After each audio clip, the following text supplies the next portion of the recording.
Buenas tardes, jóvenes. Vamos a empezar con la función inversa. Vamos a continuar el tema número 4 que habíamos estado trabajando la clase anterior. Habíamos estado viendo la definición y el concepto de lo que era una función. Luego estuvimos trabajando con las propiedades de la función, que era la función inyectiva, la sobreyectiva y finalmente la biyectividad, ¿no? Que lleva a las dos anteriores, ¿sí? Ahora, en función a esos conceptos, vamos a trabajar lo que es la función inyectiva.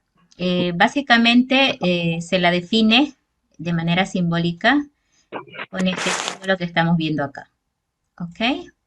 Entonces, cuando vamos a definir el concepto de definición, el concepto de la función inyectiva, normalmente utilizamos esa simbología.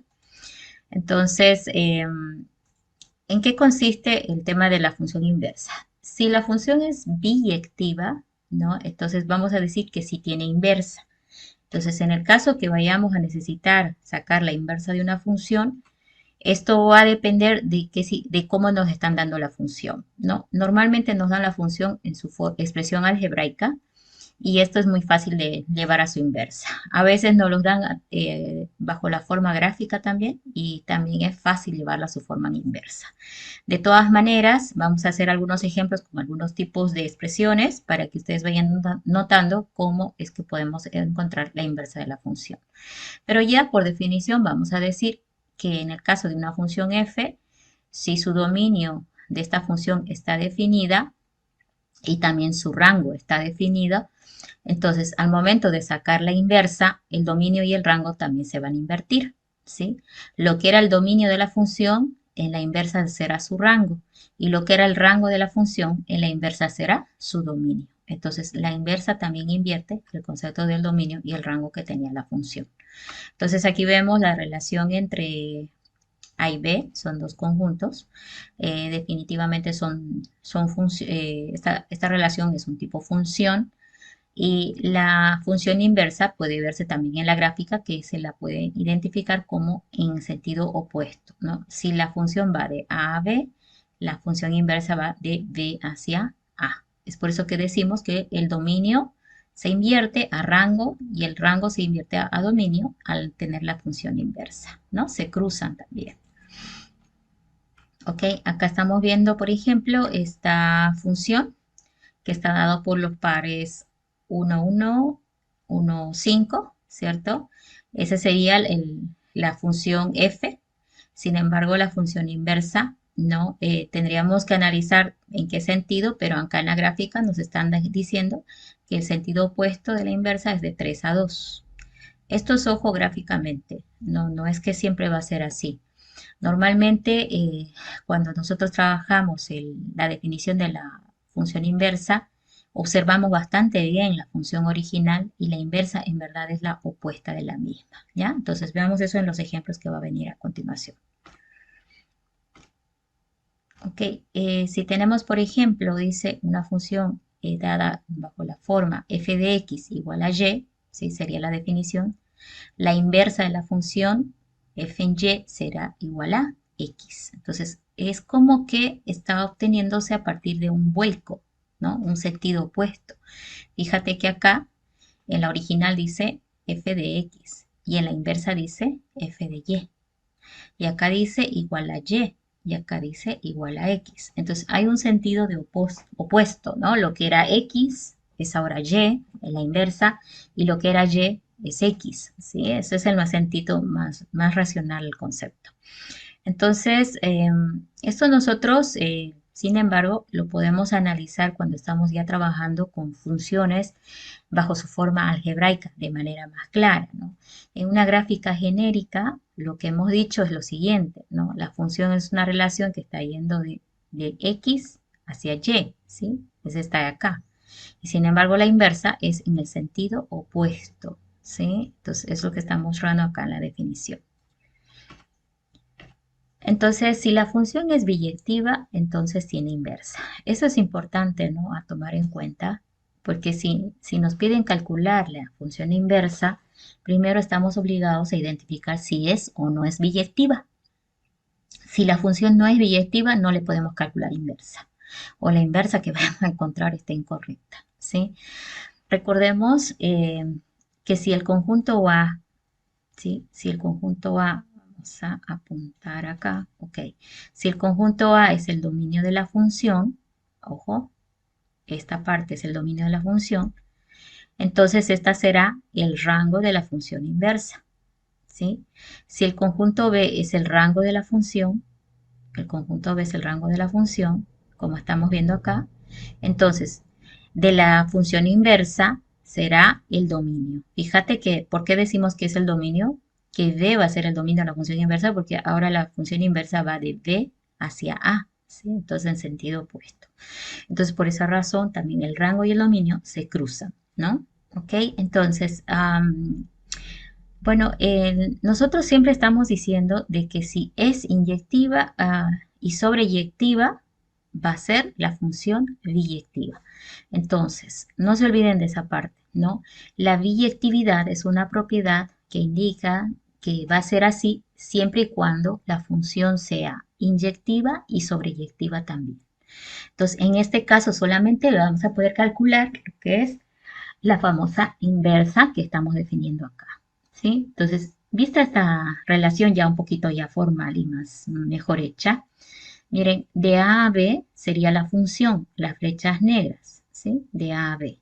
Entonces, sin embargo, la función inversa iría de B hacia A.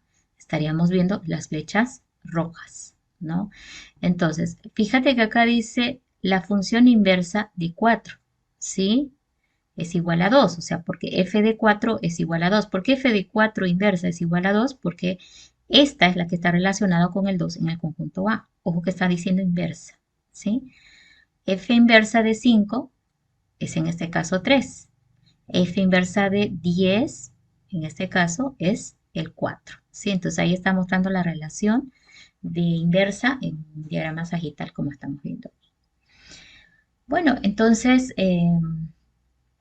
nosotros podemos decir que esta función es inyectiva, recordando un poquito el concepto de cuándo es inyectiva, siempre y cuando, ¿cierto? Siempre y cuando a cada elemento del conjunto de llegada, ojo, cuando hablamos de conjunto de llegada, estamos hablando del conjunto, de los elementos que participan en la función, ¿cierto? Y conjunto de llegada se refiere al segundo conjunto.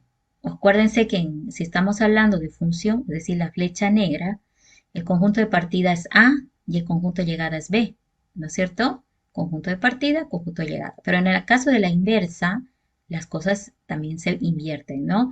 El conjunto de partida es B y el conjunto de llegada es A. Entonces, hablando de una función simple como esta, f nada más, o sea, si las flechas negras, estamos diciendo que el conjunto de llegada, a cada elemento del conjunto de llegada le corresponde como máximo un elemento del conjunto de partida. Entonces, si estamos mirando solo las flechas negras y estamos observando que el conjunto de llegada es B, estamos viendo que a cada elemento del conjunto B, como máximo le llega una flecha a cada elemento, ¿sí? Entonces aquí la palabra clave es como máximo a cada elemento. Es decir, que si por ejemplo a 4 le llegaran dos flechas de alguna manera, esto ya no sería una función inyectiva. ¿Qué pasa en la sobreyectiva? Hay dos formas de definirla, ¿no? Miren, acá voy a subrayar palabras clave. Es importante que este ya lo vayamos memorizando. Sí. Como máximo un elemento, ¿cierto?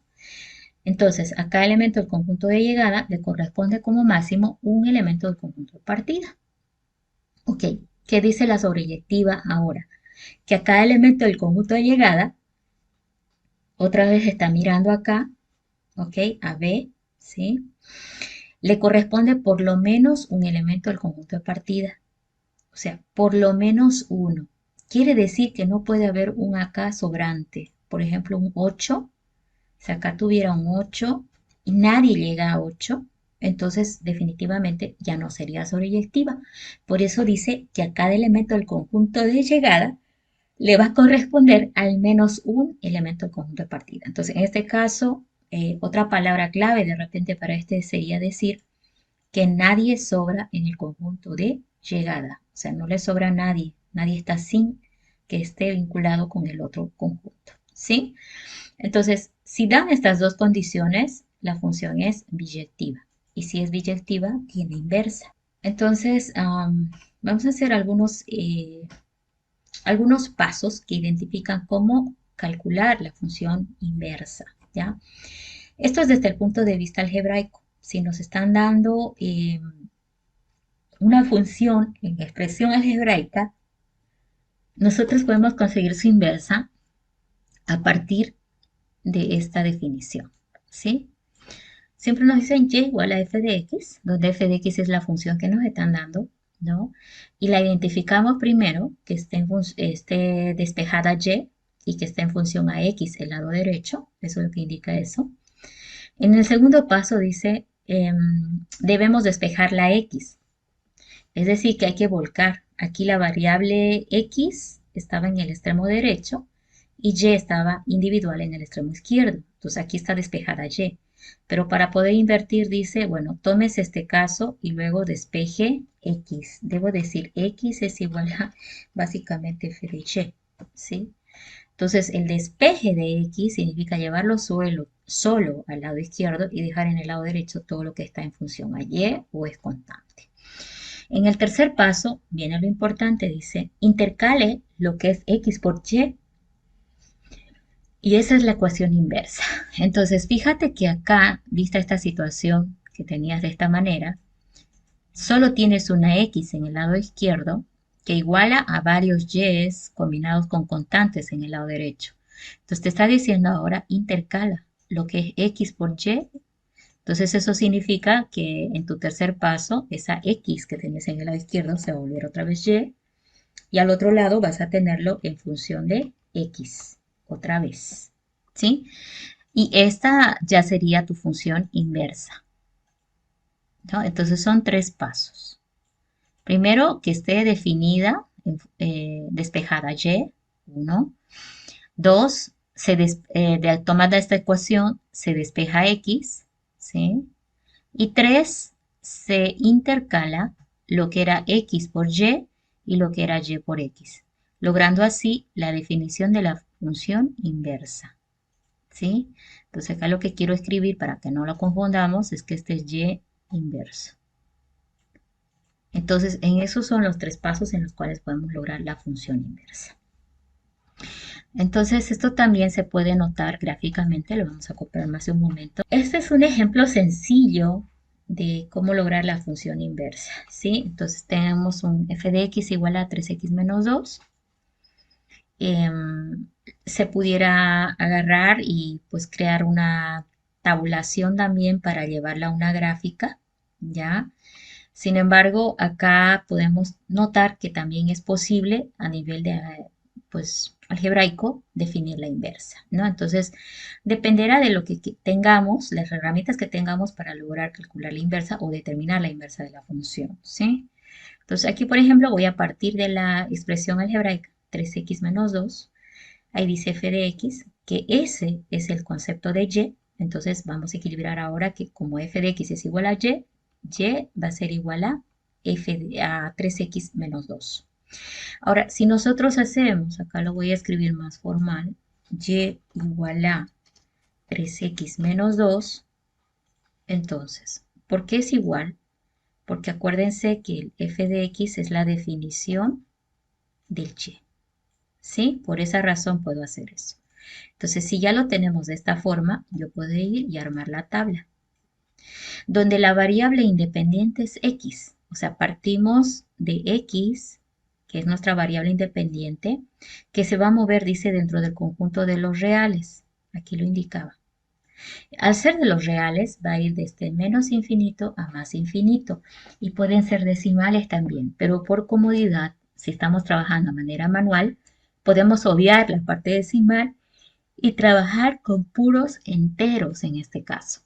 Ahora, importante esto, miren, está tomando desde el menos 3 infinito hasta el 3 positivo de manera simétrica. Entonces, estas X nosotros no las asignamos. ¿Por qué? Porque es válido en este rango que me está indicando, porque me indican los reales. Entonces, fíjense, de menos 3 a 3 sin que falte ninguno, de manera regular. Luego, lo que hago es reemplazar en la ecuación el menos 3 por 3, menos 9, menos 2, menos 11, ¿sí? 0, 3 por 0, 0, menos 2, y igual a menos 2. Ahí está. Y así sucesivamente. Entonces, una vez determinada la, la tabla, ¿sí? Ojo que esta tabla está representando esta función, la función original, ¿ok? Una vez que la tabla ya está definida, se puede graficar porque tenés en los puntos coordenados en la abscisa X y la ordenada Y, ¿no es cierto? Entonces eso se puede hacer a través de una aplicación o simplemente tabulando en un eje coordenado que nosotros nos pongamos para graficar. Ojo que es importante hacer la comparación de la función original con la función inversa para entender la definición de lo que significa, ¿ya? Entonces en este caso yo pudiera agarrar y graficar en un eje coordenado esta función y luego empiezo a calcular la inversa también. La inversa sería tomar la función y hacer el despeje. Fíjense que acá diríamos, ¿no? Vamos a hacerlo por pasos como indicábamos en el caso anterior. Acá tenés y igual a 3x menos 2. Te decían en el enunciado despeje x, entonces llevamos a la izquierda el 3x que va a ir negativo. Es igual a menos 2 menos y, ¿cierto? Como todos son negativos, lo multiplico por menos 1. Entonces esto va a quedar 3x es igual a 2 más y. Luego despejo x diciendo que x es igual a 2 más y dividido entre el 3.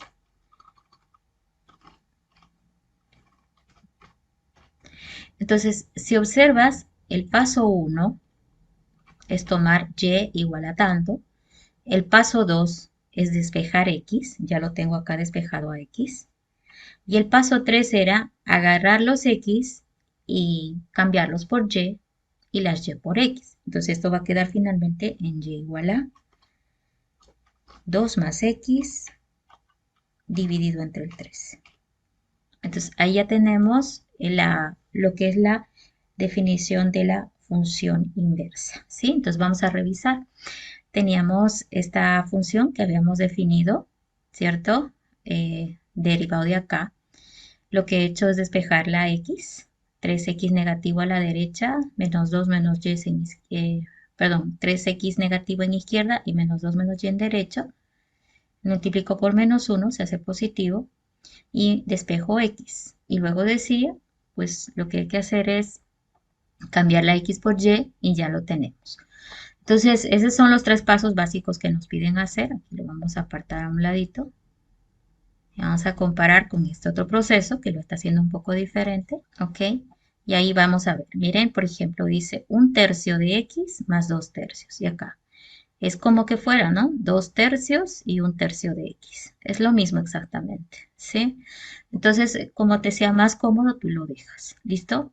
Ahora, hay que notar, dice, que cuando tú graficas la función original, es decir, cuando grafiquemos nosotros esta función en el eje coordenado, usando esta tabla, y luego grafiquemos esta función en el eje coordenado también, ¿sí?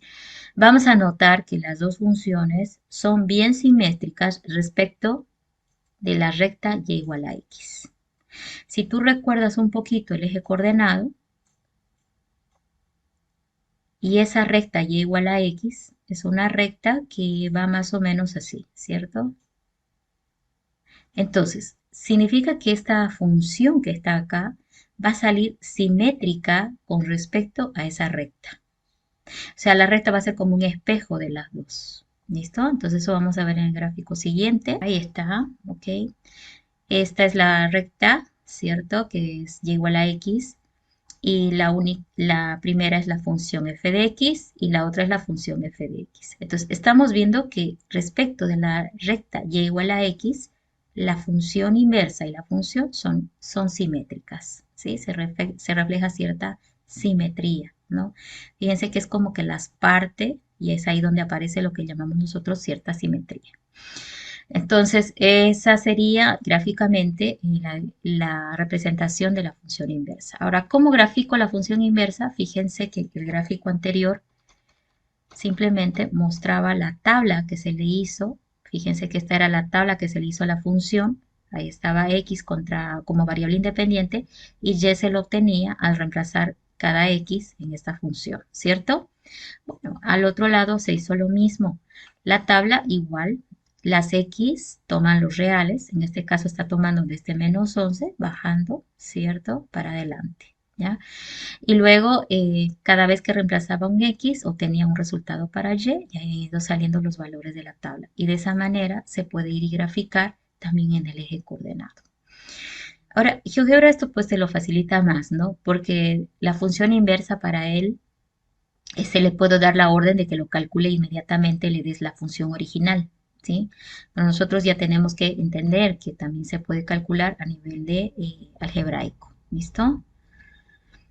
Bien, entendamos también que si f es la función biyectiva con dominio A y rango B, estamos hablando de la función original, entonces la función inversa tiene un dominio que es B y un rango que es A, lo que habíamos estado mencionando anteriores, ¿no? En la función inversa el dominio y el rango se invierten, ¿ok? Entonces, pasos para llegar a la función inversa. Ya lo dijimos en el anterior punto, pero ahí está. Escribamos la función, despejamos x y luego intercambiamos el x por y luego pues ya tendríamos lo que es la definición de la función inversa. Aquí se está haciendo un ejemplo, ¿ok? Se está teniendo la función y igual a, bueno, la función f en función a x, a la variable x. Se está intentando despejar x. Ahí se empezó a despejar x y luego tocaría ya el intercalo, lo que era x es y y lo que era y es x, y ya calculamos la función inversa, ¿sí? Entonces, no es tan complicado el cálculo, pero no hay que equivocarnos. No todas las funciones tienen inversa, ¿ya? Hay funciones que no tienen inversa y son las que no son biyectivas. Muy bien.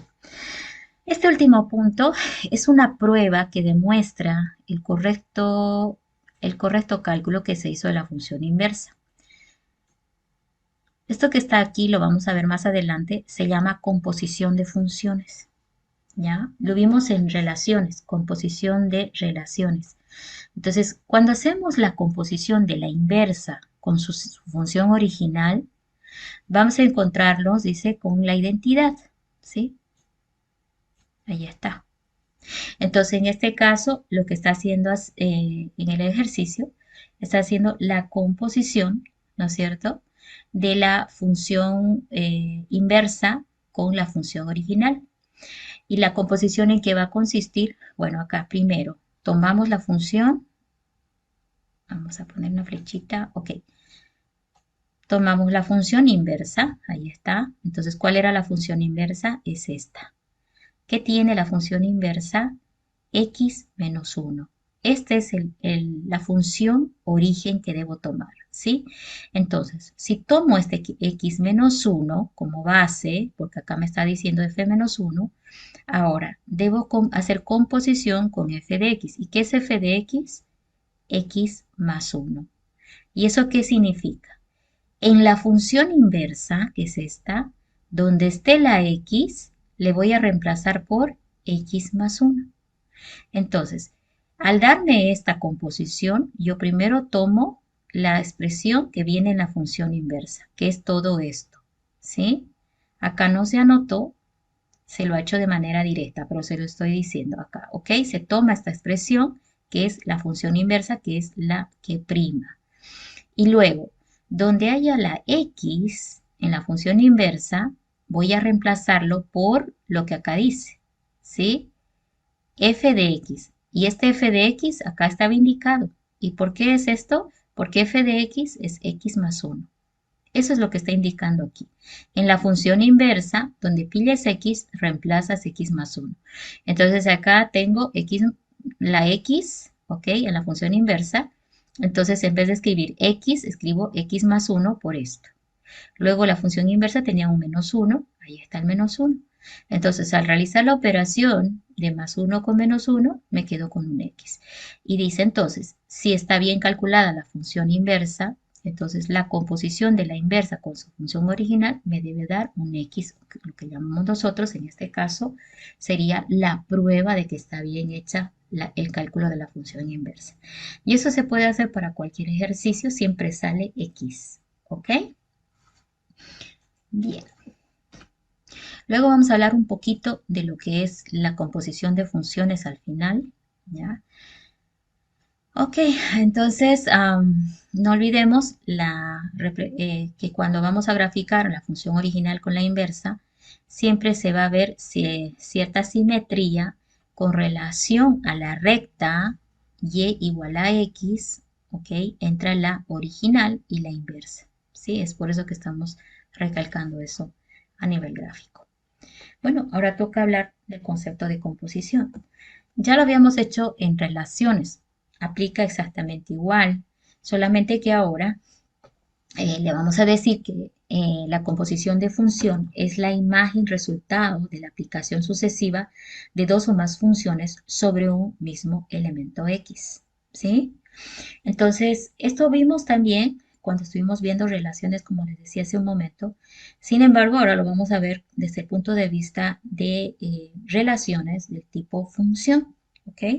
Y vieron la aplicación interesante que tiene, ¿no? La composición de función, porque una función inversa en composición a su función original me da X. Esa es la prueba de que está bien hecho la inversa, ¿sí? Entonces, la definición básica de lo que significa un G de A, por ejemplo, es el hecho de que este elemento o este valor A va a ser reemplazado en la función G, ¿sí? Si aquí, por ejemplo, dice G de X, quiere decir que la función G está en función a una variable X, y por eso cuando vemos la definición de la función, la vemos en función a esa variable X. Ahora, si decimos G de A, entonces donde esté la X, yo tengo que reemplazar por el valor A. A eso se está refiriendo con esta notación. ¿Listo?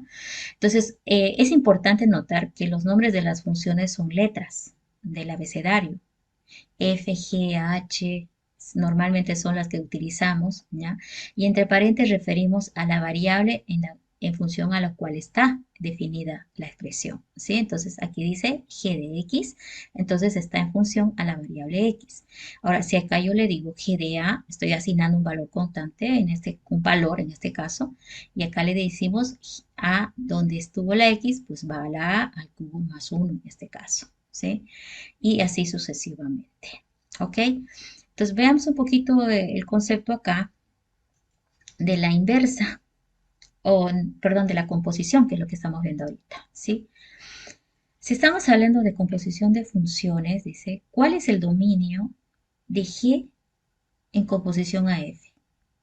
Entonces, si es F una función de X en y G, fíjense que es otra, ¿no? Es una función de Y en Z, ok, veamos la gráfica.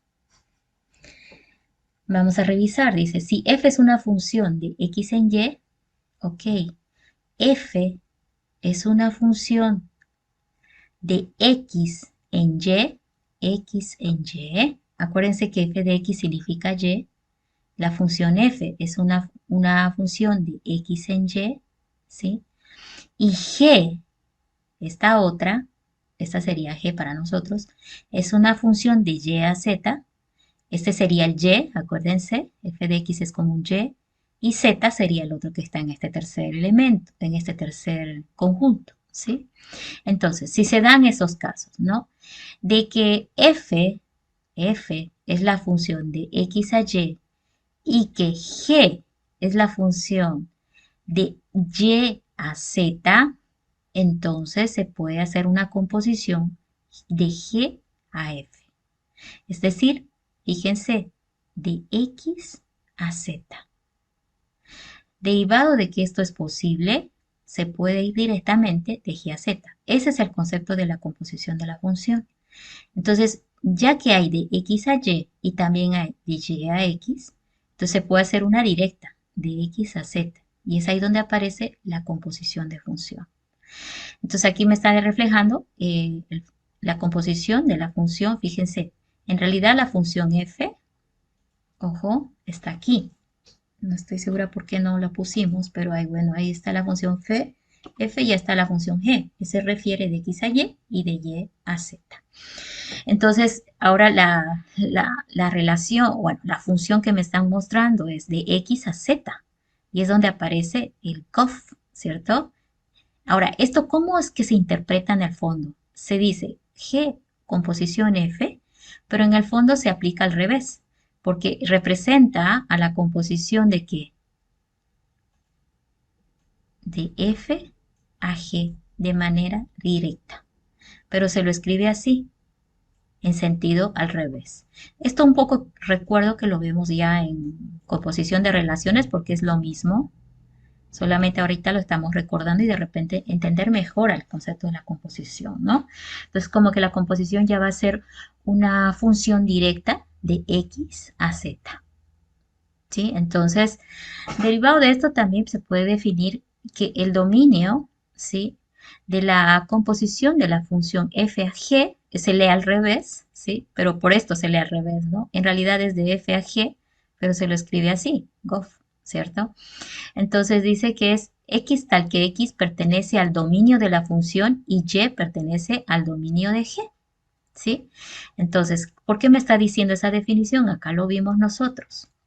Ok, el x que está acá pertenece al dominio de la función. El dominio es el que está en el conjunto de partida, ¿no es cierto? Y esta es la función y este es su conjunto de partida. Ok, y f de x, que sería este, pertenece, ¿no es cierto?, al dominio de g. Claro, el f de x va a ser el conjunto de partida de g, que es la otra función, ¿sí? Entonces ahí está indicando esa definición para contextualizar mejor lo que está sucediendo en la composición. Entonces, creo que esta gráfica explica bastante bien, para no olvidarnos, el significado de la composición de funciones, ¿no? Y qué es lo que logramos cuando hacemos la composición, básicamente, ¿ok?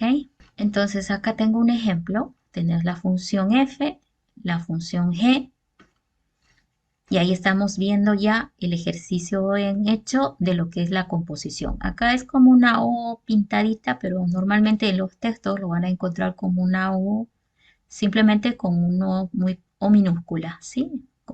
Ahora, bueno, ¿cómo es la interpretación de esto? F composición G, ¿sí? Entonces, normalmente dijimos lo leo al revés, de G a F.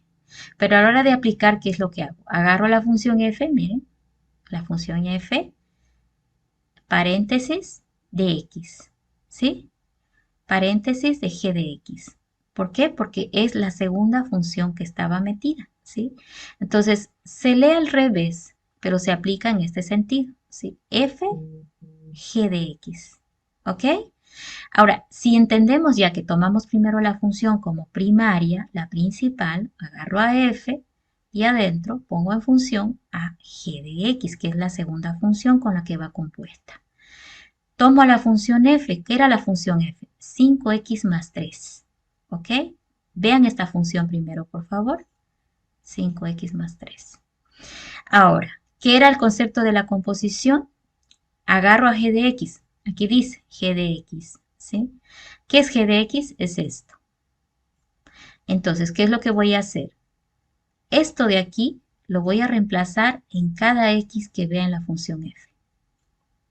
Entonces, ¿a qué es igual? La composición de f con g de g va a ser igual a 5 paréntesis, donde está x voy a poner 2x menos 1, 2x menos 1, ahí está, más el 3, ¿sí? Más el 3. Luego simplemente hacemos operaciones algebraicas, 10x menos 5 más 3, 10x menos 2. Y ahí está el resultado de la composición, ¿ok? Entonces, al momento de aplicar, por favor, tomemos en cuenta que la que prima es la primera de la izquierda y a la que vamos a reemplazar es a la segunda, ¿sí? Ahora, es importante entonces el orden, ¿no?, de la composición, porque si volcamos esto a G o F, va a ser diferente el concepto. Entonces aquí estamos haciendo la prueba al revés. G composición con F, entonces aquí ya va a primar la función G y vamos a tener que reemplazar en función a f de x. Entonces tomo primero a la función G, en este caso 2x más 1. Tomo la función 2x más 1.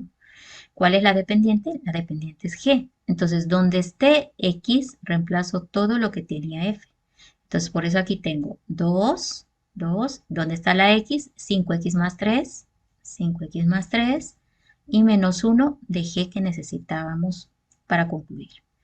Se hacen las operaciones simplificando, finalmente queda en 10X más 5. Entonces, la composición cambia, el sentido no es conmutativo. ¿Mm? Ok, con eso ya hemos concluido lo que son el concepto de la composición. Pero en esta parte, por favor, se anotan que principalmente hay que tomar en cuenta que la composición es súper útil, es para lo que es la revisión de la inversa de la función. ¿Sí? Cuando queremos revisar si la inversa es correcta, le hacemos composición de la inversa con su función original y eso nos debe arrojar un X y si es así, está correcta la operación que hemos hecho. ¿Ok? Veamos ahora en el último punto ver algunas operaciones con funciones. Esta notita, pues la vi muy importante tomar en cuenta antes de ver operaciones con funciones, porque todos los ejercicios que vamos a ver se enmarcan en esto, ¿ya? Cuando vamos a hacer operaciones con funciones, ¿qué operaciones puedo hacer? Suma, resta, producto, división, ¿sí? Las funciones están dadas normalmente bajo su forma algebraica, ¿ok? Entonces, suma de expresiones eh, algebraicas, lo hemos visto ya en álgebra básica de colegio, ¿no? Producto, división o multiplicación también, creo que eso no me preocupa. Pero ahora que estamos hablando a nivel de funciones y las funciones vienen bajo esa forma, vamos a tomar en cuenta qué es lo que sucede con el dominio, ¿sí? De las funciones al momento de hacer operaciones con ellas. Bueno, el dominio de una suma de dos funciones, en este caso, miren, f y g son las dos funciones que se va a sumar, va a ser también el mismo dominio que va a salir en la resta, que va a ser el mismo dominio que sale del producto y el mismo dominio que sale de la intersección. Es decir, que tienen el mismo dominio cuando se hacen operaciones. Ahora, fíjense que acá coincidimos finalmente que cuando hablamos de dominio de operaciones, suma, resta y producto, las operaciones que hagamos, su dominio va a ser la intersección de los dominios de la función, ¿cierto? Entonces lo único que hay que hacer es intersectar el dominio de la función f con el dominio de la función g. Y esto no va a ser difícil porque el dominio normalmente está dado bajo la forma de intervalos y diagramas sagitales, ¿no es cierto? Entonces no es difícil trabajar lo que es la intersección. Ahora, para la operación de la división hay una restricción adicional, ¿sí? Dice que es el dominio que te salió también para la suma, o sea, que es este mismo que está aquí, ¿ya? Es el mismo exactamente. Es el mismo. Sin embargo, ¿ok? Es el mismo. Fíjate que es el mismo. Sin embargo, hay que quitar, dice, hay que quitar de ese dominio cualquier X tal que g de X, el de abajo, ojo, la función que está en la parte del denominador, sea igual a cero. Es decir, que de este dominio hay que retirar cualquier valor que haga que la función g se haga cero, porque no se puede dividir entre cero. ¿No es cierto que la operación entre cero es indeterminado? Entonces, esa sería la única restricción en el cálculo del dominio para la división de funciones. Entonces, cuando hagamos el cálculo de operaciones, tengamos cuidado con la operación de división, porque si bien el dominio es la intersección del dominio de las funciones que estoy tomando, deberé tener atención a lo que haya en la función que va en el denominador, porque a esa función no se le puede dar ningún valor que le haga cero. Por esa razón, y en esta definición, dice menos, ¿sí? Es decir, obviar a cualquier x de la función g de x que haga que se haga cero. Eso es lo que está indicando esto. Entonces, con esa aclaración, vamos a revisar algunos ejemplos acá ya construidos. Tenemos la función f de x más 4 y la función g de x cuadrado más 1. Y me está pidiendo realizar las cuatro operaciones. Por primer punto me está dando el dominio de la función f de menos infinito a más infinito, todos los reales. El dominio de la función g también me la está dando de menos infinito a más infinito. Entonces, empecemos con el primer paso, la suma de las funciones. Lo que yo les comentaba no está tan difícil porque simplemente hay que hacer la operación algebraica. F de x más g de x más 4 más x cuadrado más 1. Aquí está. X más 4, ¿sí? X más 4 por f de x y x cuadrado más 1 por g de x. Tengo la suma de funciones. Reduzco un poquito términos comunes, x cuadrado más x más 5 es igual a la suma. Ojo que esto es completamente equivalente a esto. En vez de poner f de x más g de x, directamente f más g de x. Este sería el resultado. Ahora, nosotros podemos continuar con las demás operaciones, ¿sí? Vamos con la resta. Entonces, lo único que va a cambiar es el signo f de x menos g de x. Este signo va a hacer que cambie todo a negativo. Reduzco términos comunes y ya tengo la resta de la función f con menos g. El producto lo mismo, f por g, f de x por g de z, en este caso, x más 4 por x cuadrado más 1, que está viniendo de la función, ¿ok? Aquí tenemos que está agarrando x más 4 por x cuadrado más 1, ¿ok? Está haciendo primero con el primero, primero con el segundo, segundo con el primero, segundo con el segundo, bueno, la operación algebraica. Ahí ya salió un cubo, se reducen los términos comunes y ya tenemos la multiplicación de las dos funciones, ¿ok? Veamos qué pasa en la operación de división, que es un poquito problemática a veces por el tema del denominador, ¿no?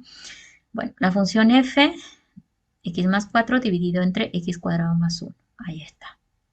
¿Se puede reducir esta? Bueno, muy poco, ¿no? Si te fijas, no puedo sacar factor común, x más 1 por x más 1, de repente, tratando de factorizar un poco, pero no me ayuda a reducir. De todas maneras, si ya está hasta ese punto reducido y no puedo más, lo puedo dejar ahí. Ahora, ¿qué es lo importante aquí? ¿Qué está pasando con los dominios? Miren, en la división puntualmente, acá estamos viendo que si tenés x cuadrado más 1 y aquí te dijo que g, ojo, g está en el denominador, ¿sí? Puede ir con cualquier infinito número real. Entonces yo aquí le puedo poner, por ejemplo, un 2 negativo. Al estar al cuadrado se va a hacer positivo. Entonces esto va a ser positivo, ¿sí?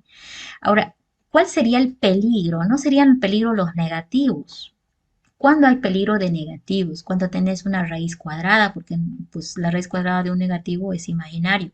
Entonces no me importa mucho que aquí haya negativos, pero sí me interesa de que el denominador se haga cero.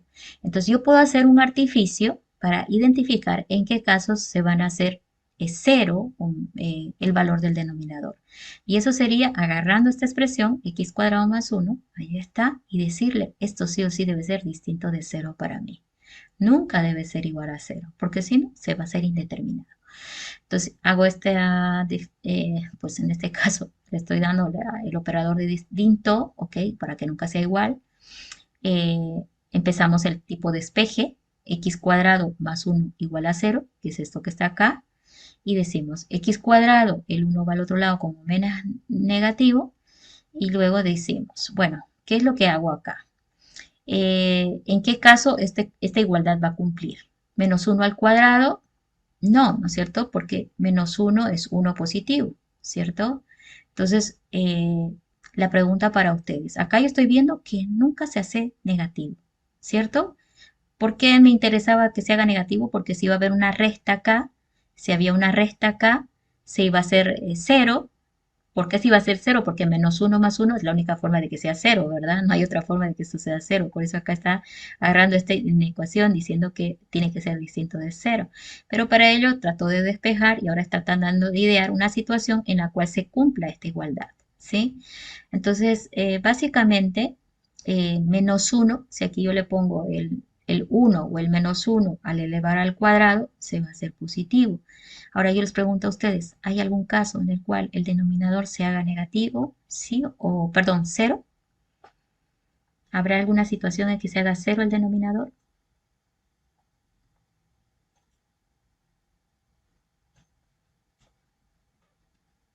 ¿Será posible que se hace cero el denominador en algún momento?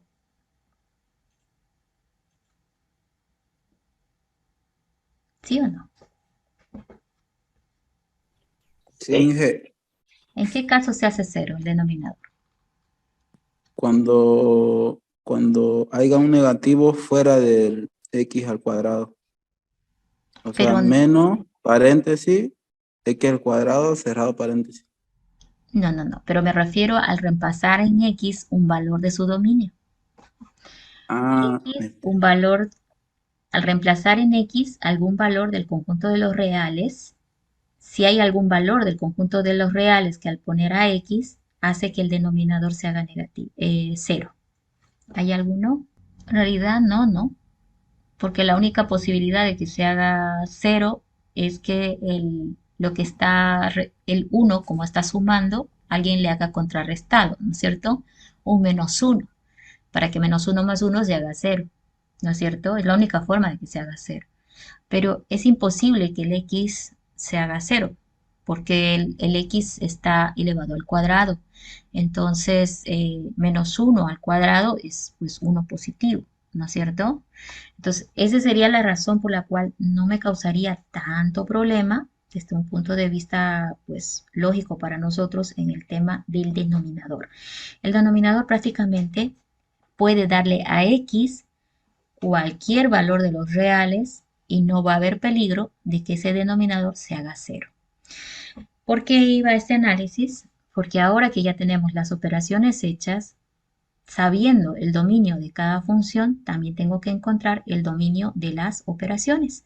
Por la definición que vimos en el punto 1, cuando empezamos, dijimos que el dominio de las operaciones era la intersección de los dominios de las funciones que se estaban operando.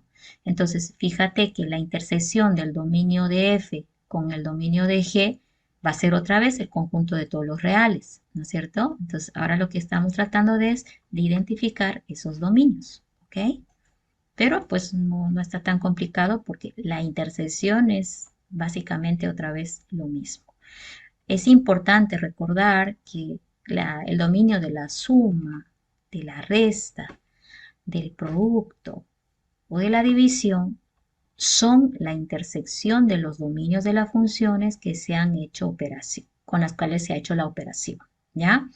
Y que el de la división es un poco especial, lo decíamos en el punto anterior, porque además de considerar esto que es verdad, debemos recordar tener cuidado con G, ¿sí? Porque hay que cuidar de que jamás se haga cero por el tema de que si se hace cero se va a volver indeterminada la operación. ¿Listo? Entonces, esa es la razón por la cual en el punto anterior se dice que para la división a esta intersección se le va a restar cualquier valor del dominio de G que hagan que la función se haga cero al reemplazar, ¿sí? Por eso yo les decía, esto es G de X, el denominador que está aquí, todo esto es G de X, ¿sí? Entonces la pregunta era si existía algún valor que le podamos dar a X para que esta expresión se haga cero. Y la respuesta es no, no encontramos ningún valor para que la expresión se haga cero. Entonces, en este caso puntual, por ese motivo, para las cuatro operaciones, ¿no? El dominio de la operación va a ser simplemente la intersección, ¿sí? La intersección de los dominios de las dos funciones. ¿Cuál es la intersección de estos dos rangos? Fíjate, intersección de menos infinito a infinito abierto con menos infinito a infinito abierto. ¿Cuál sería entonces la intersección de los dominios. ¿Quién me puede dar esa respuesta?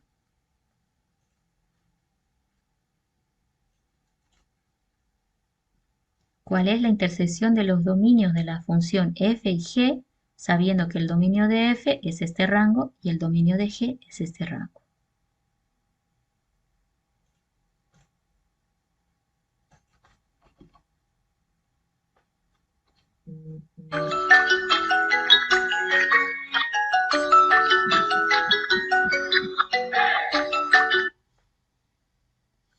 ¿Ok, jóvenes? ¿Nadie?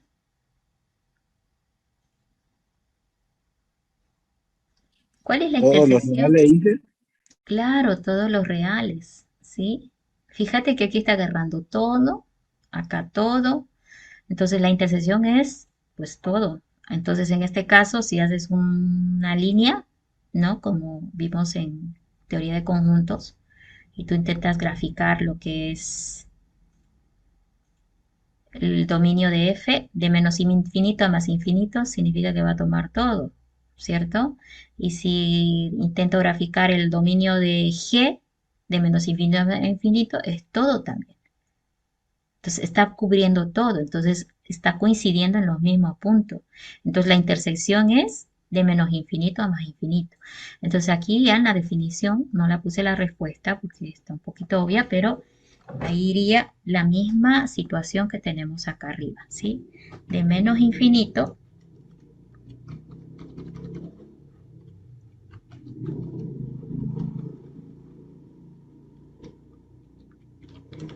a más infinito, ¿cierto? No puedo escribirlo bien, pero ahí está más o menos. Y rango abierto, porque los límites de infinito, bueno, como no son conocidos, se le pone como rango abierto siempre, ¿no? De menos infinito a más infinito. Esa sería la definición de la intersección, ¿no?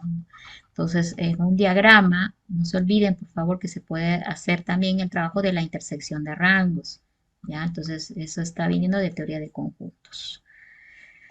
Bien, en este caso ha coincidido, ¿no? La intersección de los dominios es el dominio de las operaciones eh, que se han realizado, ¿ya? Pero nunca olviden que en la operación de división siempre hay que revisar en el denominador qué valores del dominio de g o de la función que está en el denominador hay que quitar o restar a esa intersección para que sea correcto. ¿Listo?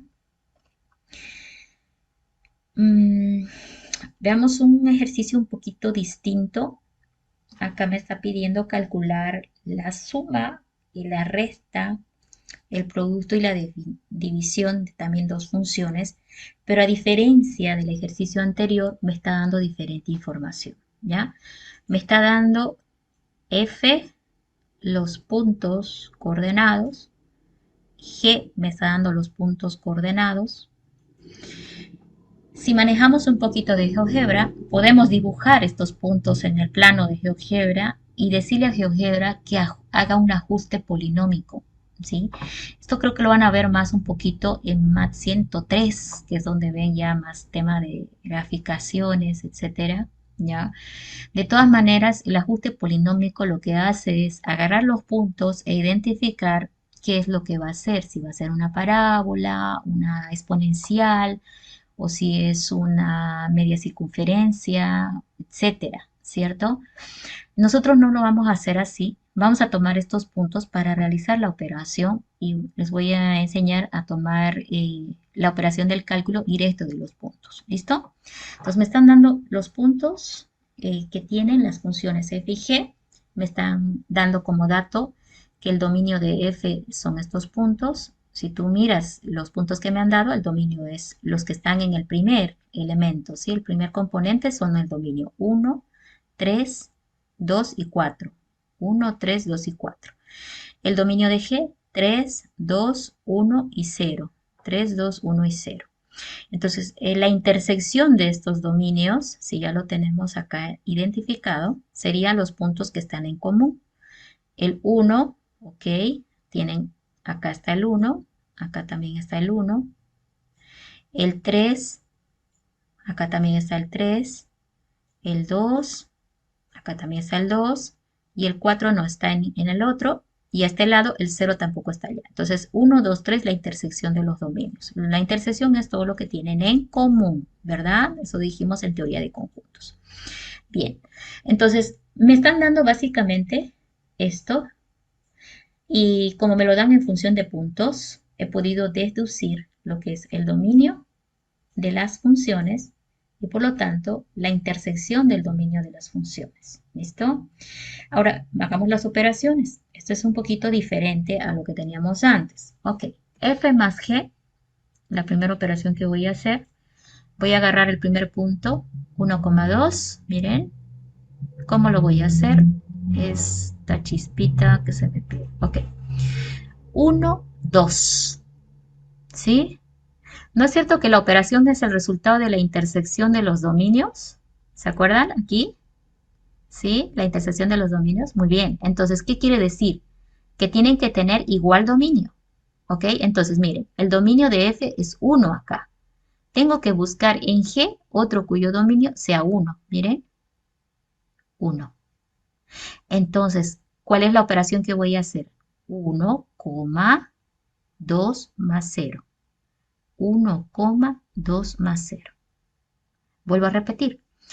Sabemos que el resultado del dominio de la suma va a ser de la intersección. ¿Y qué es la intersección? Son los que están en común. Es decir, que el dominio de este es 1. Tengo que buscar en G otro punto cuyo dominio sea 1. Entonces, vamos, es este. Entonces, ¿dónde estoy viendo en este momento mi mirada? El 1 con el 2 y el 1 con el 0.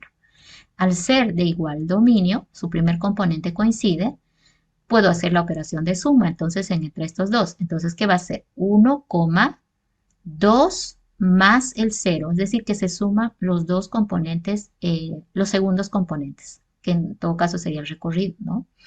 Entonces, miren, 1, 2 más 0. Ya encontré uno. ¿Hay otro que tenga el dominio del 1? ¿El primer componente como 1? No. Entonces, ya ahí se acaba esa vista que tenía. Hagamos otra. El siguiente. 3,4. Necesito en la función g, que es la otra, uno que empiece con 3 como primer componente 3. Ahí está, 1 y no hay más nadie. Entonces, ¿qué tengo que hacer? 3,4 más menos 1. Entonces, ¿dónde está? El 3. Vamos a ir marcando aquí los que encontré, ¿sí? Porque lo he hecho un poquito diferente el orden. Ahí está 1. Y ahora dice 3,4 más menos 1. Ahí está. ¿Listo? Entonces no hay más. Ahí acaba mi mirada. Me falta alguien más. Siguiente. Tenemos al 2,5. Tengo que buscar en la otra función f alguien cuyo primer componente sea 2. Nada, nada aquí. Solo tengo este. Entonces, va a ser igual a 2,5 más 1. 2,5 más 1. Listo. Entonces ya acabó mi mirada de este componente. Finalmente tengo 4,1. F, ¿no? Tengo que mirar en la segunda función, hay alguno con el primer componente de 4. No, no, no y no. Entonces no va con nadie. Entonces la suma solo va a tener estos tres componentes que hemos definido acá. Y ahora hacemos la operación 1,2, ahí está, 2,6, 3,3. Entonces f más g va a quedar en este conjunto de pares. Se hace exactamente lo mismo para la resta, solamente que ahora la operación va a ser de resta. Miren, es exactamente el mismo par. Miren, es el mismo par, ¿sí? Solamente que está cambiada la operación. Se hace la operación y ya estuvo. Para el producto, lo mismo. Se hace lo mismo, solo que ahora en vez de sumar, se va a multiplicar. Ahí aparece 1,0, 1,0, 2,5, 2,5, 3, menos 4, 3, menos 4. La división es lo mismo, solo que hay que tener ahora cuidado, ¿no es cierto? Bueno, 1, 2 dividido entre cero, pero pongámoslo, dice, 1,2 dividido entre cero, coma, 2,5 dividido entre uno, ahí está, 3,4 dividido entre menos uno, 3,4 dividido entre menos uno. Y ahora disgregamos lo que no debe ir. Acá dice 1,2 en 2, 0. Fíjense, esto no lo debo tomar porque esto dijimos, ¿no es cierto? En la operación de división, obviar todos aquellos que hacen que el denominador sea cero. ¿Por qué? Porque hacen que la división sea indeterminada. Entonces, este par no lo debo tomar. Por esa razón, ahí hago una tachada y digo, no, este no va a ir. Voy con el siguiente. 2,5. Ahí está, 2,5. Siguiente, 3, menos 4. 3, menos 4. Entonces, mire cómo la suma en la división quedó con menos elementos que en el producto, que en la resta y que en la suma. Y es por esa restricción que hay del par que no se debe tomar. ¿Ok? Entonces, esa sería la operaciones si nos dan pares ordenados. Ok, con eso tendríamos ya concluido lo que son operaciones con funciones. ¿Listo? Quisiera darles un ejercicio para desafiarles, pero creo que acaba de recordar de que teníamos que hablar del examen, ¿sí? No estoy segura si algunos están interesados en dar recuperatorio. Les dije que lo podemos dar de una vez este viernes, ¿ya? Este viernes en el horario de clases, ¿cierto? Y los que no quieren dar el recuperatorio porque ya su nota les pareció correcta, pues no tienen necesidad de venir. Sin embargo, ese día les voy a dar un pequeño trabajito por plataforma para no perder el día completamente, ¿ya? Es Eh, un ratito, una duda, ¿el recuperatorio será virtual o presencial? en realidad todos lo tenemos que tomar presencial, ¿sí? Por eso es que voy a hacer una lista en el grupo de WhatsApp. Vamos a hacer una lista de los que van a poder venir.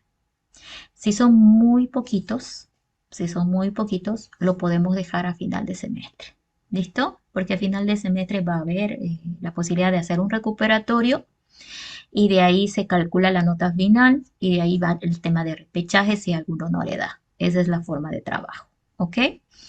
Ahora, si ya quieren darlo porque pues como recién han estudiado y de repente recién le han agarrado el hilo, yo entiendo chicos, he pasado algunas clases presenciales y de verdad han venido algunos estudiantes sin ni siquiera para tomar apuntes, ni el cuaderno ni el lápiz. Al examen presencial también no han traído su calculadora, algunos que necesitaban calculadora, bueno, de otras materias o no han traído su cuaderno y su lápiz y borrador, o sea, están un poquito distraídos con lo que se necesita. ¿Ya? Entonces, esa es la razón por la cual los primeros parciales en todas partes, en todas las materias en general, están saliendo tan bajas las notas y tan poca gente asistiendo al examen, ¿ya? El otro tema es pues la distancia, que algunos de repente no están en Santa Cruz, ¿no? Pero no puedo hacer nada. La instructiva es que tiene que ser presencial, ¿ya? Y lo único que puedo hacer es eso. Agarramos en el grupo y voy a poner ahí lista para el recuperatorio del primer parcial. Mismo contenido, ¿sí? No, bueno, solo tema uno y 2. Ya tienen el examen uno como pues algo que se hizo, ¿ya?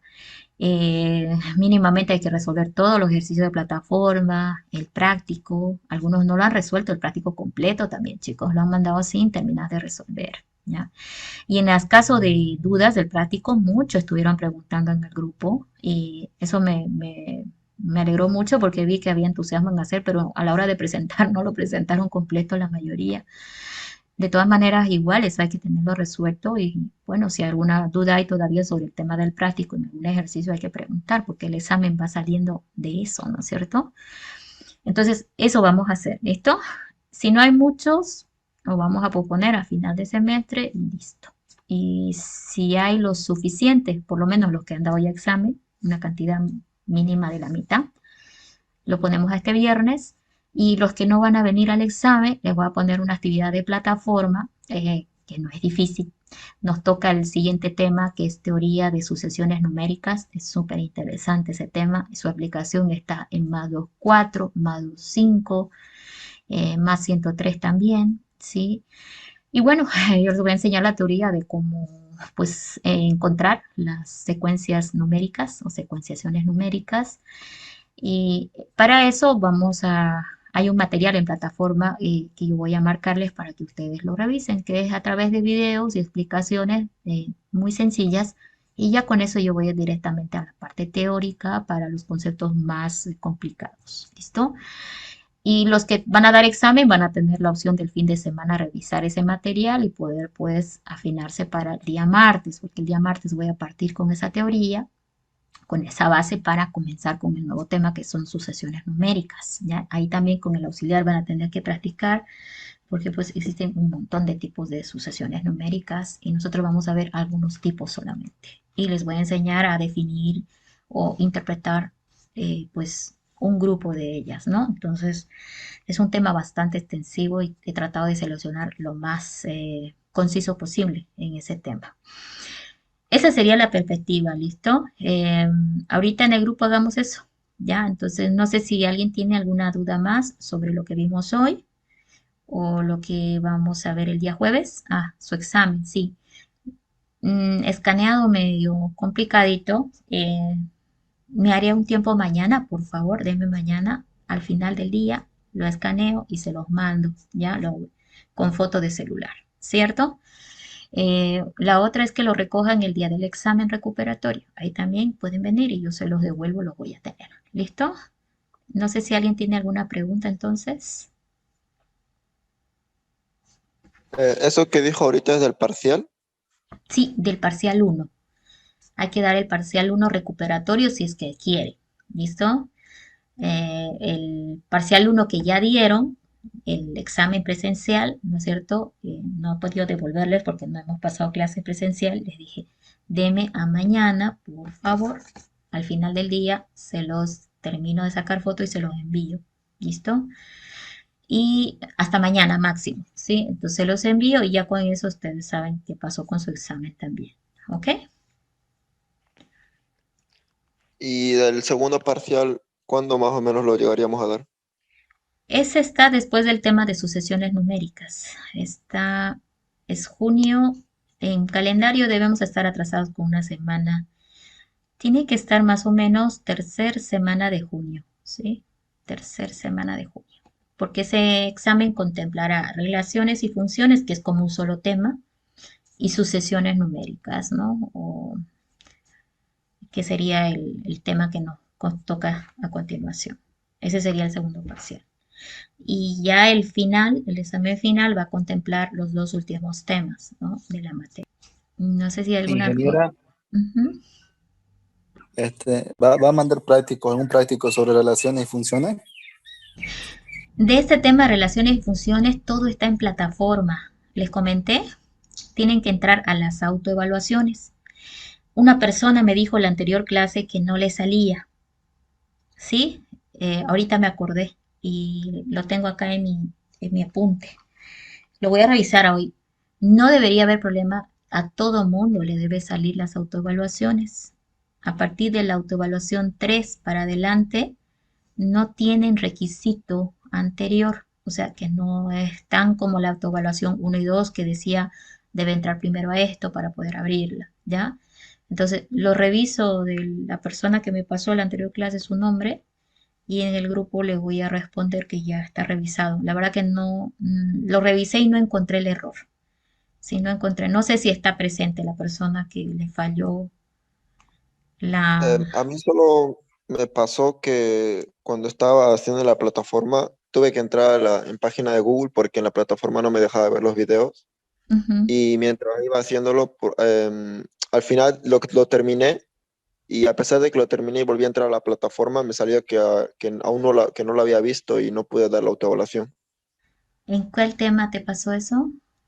En el primero me pasa por eso, y no sé Ay, si ay, ay. tal vez hay Ya. algún botón que apretar y para demostrar que ya está visto, o si tal vez los videos tengo que mirar hasta el último segundo, no sé.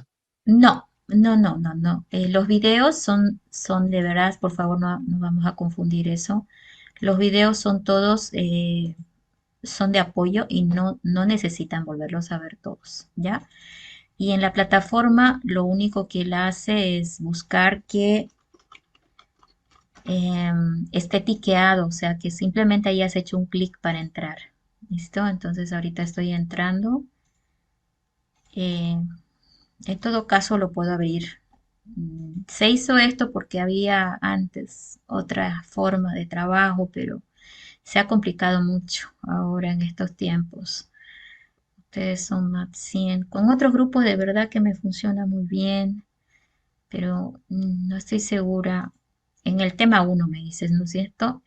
Acá mira, él te dice restringido hasta que entre a carpeta pedagógica. Entonces yo voy a carpeta pedagógica, que es donde está la información de la materia, ¿ya? Y acá, por ejemplo, está el tema de evaluaciones. Aquí me doy cuenta cómo andamos, ¿no? Por ejemplo, acá dice 3, 4 y 5, 7 de junio. Y yo ahí ya sé que estamos atrasados, ¿cierto? Porque estoy calculado que en la tercera semana de junio recién vamos a poder dar este parcial, ¿no? Entonces, bueno, la idea es que hay que hacer clic, clic, clic a cada uno y tratar de avanzar con sus flechitas, por ejemplo, esta, ¿no? ¿Qué hay después? ¿Sí? ¿Qué hay después? ¿Sí? Si ya no hay nada, la flecha aparece así. Pero de todas maneras, si has hecho clic, clic, clic, clic, puedes volver a información de general del curso. Y ahí ya debe estar marcada la carpeta pedagógica y vuelves a tu materia. Entonces, ¿qué le pasa al estudiante? Cuando entra a un enlace, el sistema va rastreando. ¿Listo? Voy a volver al principal, donde está el tema 1. Y aquí dice, ¿no? Restringido hasta que hayas entrado. Cuando ya entraste, ya no debería estar restringido, deberías poder entrar. Entonces, el clic nada más. Y aquí hay que hacer clic, clic a cada uno. Si no puedes ver acá el video, no importa, lo puedes hacer afuera también, pero no necesitas verlo todo. La plataforma solo detecta los clics, ¿ok? Los clics que hagas para los enlaces. Una vez que ya has hecho clic en todos los enlaces, te vas a la autoevaluación aquí, mira, aquí. Entonces ahí ya se debe abrir, ¿no? Acá yo, por ejemplo, puedo ver quiénes han podido intentar, pero no me sale a mí porque no estoy en modo estudiante. Acá me sale las veces que alguien ha intentado, las notas que han sacado, etcétera, ¿sí? Entonces, en el caso del tema 1, lo que puedo hacer es abrirlo. Ha debido pasarte eso, que no entraste a la carpeta pedagógica y dentro de ese enlace entrar a los libritos que aparece. Aparece un librito, ¿verdad?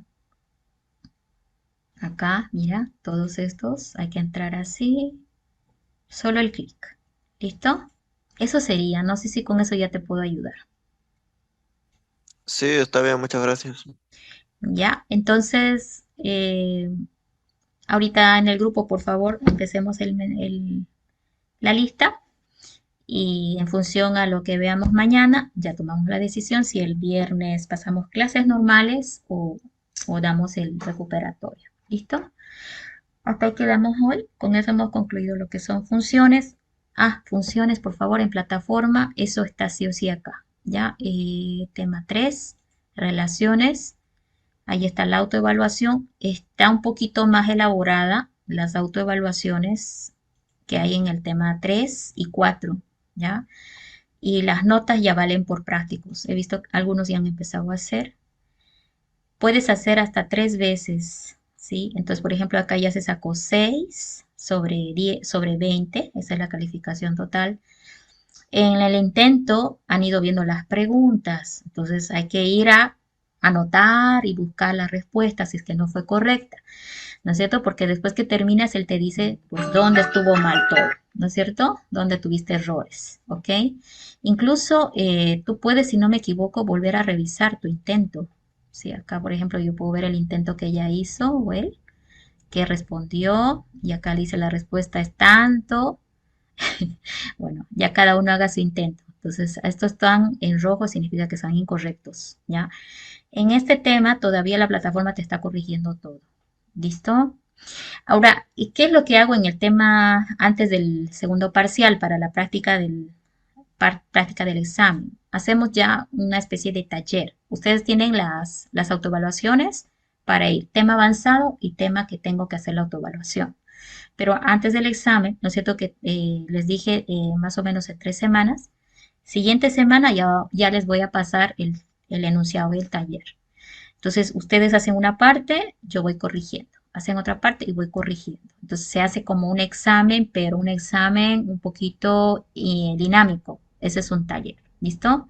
Y la idea del taller es prepararlos para el segundo parcial. ¿Ya? Que también lo ensayamos con el primer parcial, pero no tuvimos muy buenos resultados. Entonces, lo que voy a hacer para el segundo parcial es cortar en 2 partes. Les voy a dar un taller, una parte, corregimos, les devuelvo, ¿no? Por plataforma y luego hacemos el segundo taller. Pero eso va a ser la siguiente semana, ¿ya? Con eso entonces nos despedimos, jóvenes, hoy. Nos vemos el día viernes, dependiendo de lo que ahorita decida. ¿Listo? Pasen buenas tardes entonces. Hasta luego. Hasta luego, ingeniero. Hasta luego. Adiós, Inge. Hasta luego. Luego dije, Nos vemos.